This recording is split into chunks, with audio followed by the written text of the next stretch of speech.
Use case diagram. Use case diagram merupakan diagram yang menggambarkan hubungan antara aktor dengan sistem. Use case diagram bisa mendeskripsikan sebuah interaksi antara satu atau lebih aktor dengan sistem yang akan dibuat.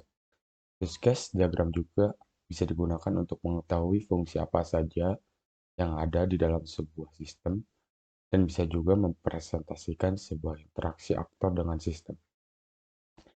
Komponen tersebut kemudian menjelaskan komunikasi antara aktor dengan sistem yang ada. Use case diagram mempunyai tiga komponen, yaitu sistem. Sistem tersebut menyatakan batasan sistem dalam relasi dengan aktor-aktor yang menggunakan dan fitur-fitur yang harus disediakan. Aktor Aktor adalah segala hal di luar sistem yang akan menggunakan sistem tersebut untuk melakukan sesuatu, bisa merupakan manusia, sistem, atau device yang memiliki peranan dalam berhasilnya operasi dari sistem. Use case. Use case sendiri adalah gambaran fungsional dari sebuah sistem. Dengan demikian, antara konsumen dan juga pengguna pada sistem tersebut akan mengerti atau paham mengenai fungsi sistem yang telah dibangun. Use case diagram juga mempunyai beberapa relasi, yaitu yang pertama, association, teknik mengidentifikasi interaksi yang dilakukan oleh aktor tertentu dengan use case tertentu. Hal ini digambarkan dengan garis antara aktor terhadap use case tersebut. Dua, generalization, mendefinisikan relasi antara dua aktor atau dua use case, yang mana salah satunya menginherit dan menambahkan atau override sifat dari yang lainnya. Tiga, dependensi. Dependensi ini terbagi menjadi dua, yaitu include dan juga extend. Include berfungsi untuk mengidentifikasi hubungan antara dua use case. Sedangkan extend, apabila pemanggilan memerlukan kondisi tertentu, maka akan berlaku dependensi. Penyewa melihat dan membeli mobil. Terus penyewa juga bisa mendapatkan jasa supir atau tidak, dan ketika penyewa sudah melihat dan membeli mobil, penyewa akan melakukan pembayaran kepada staf penyewa. Kemudian di aktor staf staf penyewa ini, dia akan mendata jenis mobilnya seperti apa dan akan mendata penyewa. Kemudian apabila penyewa tersebut belum mempunyai eh, belum sama sekali mendaftar, dia dia akan mendaftar dulu, eh, nama penyewanya itu siapa, kemudian akan didata oleh staf penyewa. Kemudian apa, staf penyewa juga akan memberikan harga list mobil yang akan disewa oleh penyewa. Activity diagram. Activity diagram yaitu diagram yang dapat memodelkan proses-proses yang terjadi pada sebuah sistem. Runtutan proses dari suatu sistem digambarkan secara vertikal. Activity diagram merupakan pengembangan dari use case yang memiliki alur aktivitas. Tujuan dari activity diagram yaitu menjelaskan urutan aktivitas dalam suatu proses di dalam dunia bisnis, biasanya digunakan untuk modeling, mudah dalam memahami proses yang ada dalam sistem secara keseluruhan, merupakan metode perancangan yang terstruktur mirip dengan flowchart maupun data flow diagram. Mengetahui aktivitas aktor atau pengguna berdasarkan use case atau diagram yang telah dibuat sebelumnya. Mungkin ini adalah komponen atau simbol-simbol yang terdapat pada activity diagram, yaitu ada status awal, aktivitas, percabangan, penggabungan, status akhir, dan swim lane. Pada desain ini ada penyewa dan staf penyewa. Dimulai dari penyewa, yaitu dia akan melihat dan memilih mobil, kemudian staf penyewa tersebut akan mendata mobil yang sudah dipilih oleh penyewa. Terjadi persimpangan apabila dia belum mendaftar jadi penyewa, dia harus terlebih dahulu mendaftar. Dan apabila dia sudah mendaftar, staf penyewa akan membuatkan kwitansi kepada penyewa, dan kemudian penyewa akan menerima kwitansi dari staf penyewa. Kemudian penyewa akan membayar mobil kepada staf penyewa dan staf penyewa akan menerima uang sewa dari penyewa tersebut dan selesai. Kelas diagram. Kelas diagram adalah salah satu jenis diagram yang paling berguna di UML. Hal ini karena dapat dengan jelas memetakan struktur sistem tertentu dengan memodelkan kelas, atribut, operasi, serta hubungan antar objek. Kelas diagram menggambarkan serta deskripsi atau penggambaran dari kelas, atribut, dan objek. Di samping itu, juga hubungan satu sama lain seperti pewarisan, containment, asosiasi, dan lainnya. Komponen dasar kelas diagram terdiri dari 3 bagian, yaitu bagian atas berisi nama kelas, bagian yang selalu diperlukan, baik ketika berbicara tentang classifier atau objek. Setiap kelas memiliki nama yang membedakan dengan kelas yang lain. Nama dikenal sebagai simple name.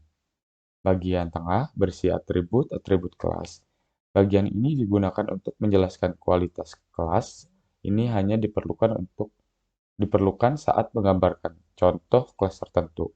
Secara tingkat, atribut dapat menjelaskan tentang nilai sifat tersebut. Bagian bawah, termasuk operasi kelas metode, ditampilkan dalam format daftar.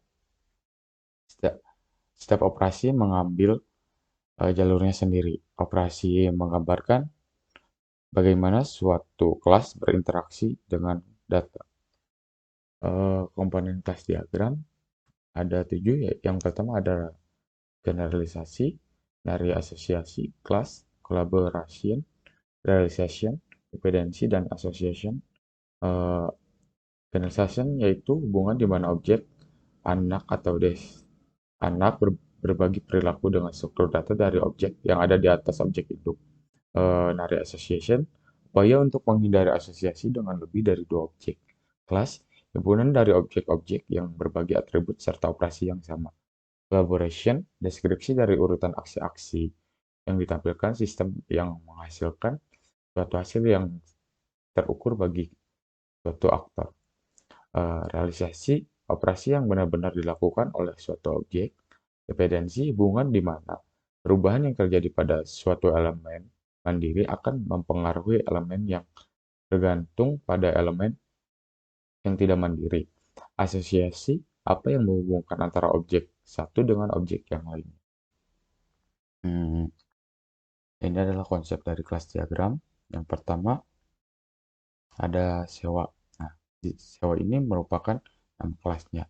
Kemudian atributnya yaitu nomor sewa, tanggal sewa, batas 1, batas 2, penanggung jawab, alamat, nomor telepon, status, jumlah hari, kemudian ada total.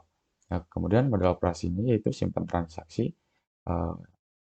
Dari tabel sewa naik ke atas yaitu menggunakan supir. Misalkan menggunakan supir. Nah, ini kan tabel supir. Nama kelasnya itu supir, kemudian atributnya yaitu nomor supir, nama supir, alamat, pengalaman, biaya supir, gambar. Dan bagian operasinya itu ada baru, edit, simpan, batal, dan hapus. Kemudian dari sewa ini ada ke pelanggan untuk menyewa. Nah, di pelanggan ini kan nama kelasnya pelanggan. Kemudian atributnya yaitu nomor pelanggan, nama pelanggan, alamat, nomor telepon, nomor identitas. Nah, kemudian operasinya yaitu baru, edit, simpan, batal, dan hapus. Kemudian ada dari sewa itu ada memilih mobil.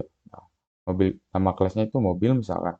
Terus ada nomor eh, nomor polisi, nomor mesin, kemudian operasinya itu baru, edit, simpan, batal, dan hapus.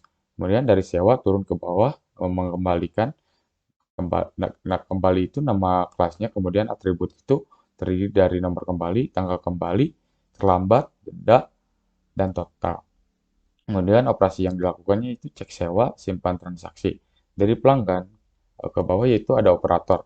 Nama operator ini sebagai nama kelas. Kemudian atribut dalam nama operator ini ada kode operator, nama operator, kelamin, alamat, user ID, dan password ID. Kemudian operasi yang digunakannya itu baru, edit, simpan, batal, dan hapus. Nah, dari mobil turun ke bawah nama atributnya masih mobil, dan nama kelasnya nama kelasnya masih mobil. Kemudian nama atributnya itu nomor mobil, nama mobil, tahun mobil, biaya sewa mobil, gambar, kemudian operasi yang digunakannya yaitu baru, edit, simpan, batal, dan hapus. Sequence diagram. Sequence diagram adalah salah satu dari diagram-diagram yang ada pada WML. Sequence diagram ini adalah diagram yang menggambarkan kolaborasi dinamis antara sejumlah objek. Komponen yang terdapat pada sequence diagram yaitu yang pertama aktor. Aktor ini menggambarkan orang yang sedang berinteraksi dengan sistem. Kemudian entity class menggambarkan hubungan yang akan dilakukan. Kemudian pendiri kelas menggambarkan sebuah gambaran dari form. Contour class yaitu menggambarkan penghubung antara boundary dengan tabel. A focus of a control and left line yaitu menggambarkan tepat mulai dengan berakhirnya message. Message yaitu menggambarkan pengiriman pesan dari penyewaan, dan ini merupakan konsep dari pengembalian mobil, dan ini merupakan konsep dari laporan penyewaan dan pengembalian mobil. Sekian presentasi yang dapat saya sampaikan. Kurang lebihnya mohon maaf. Assalamualaikum warahmatullahi wabarakatuh.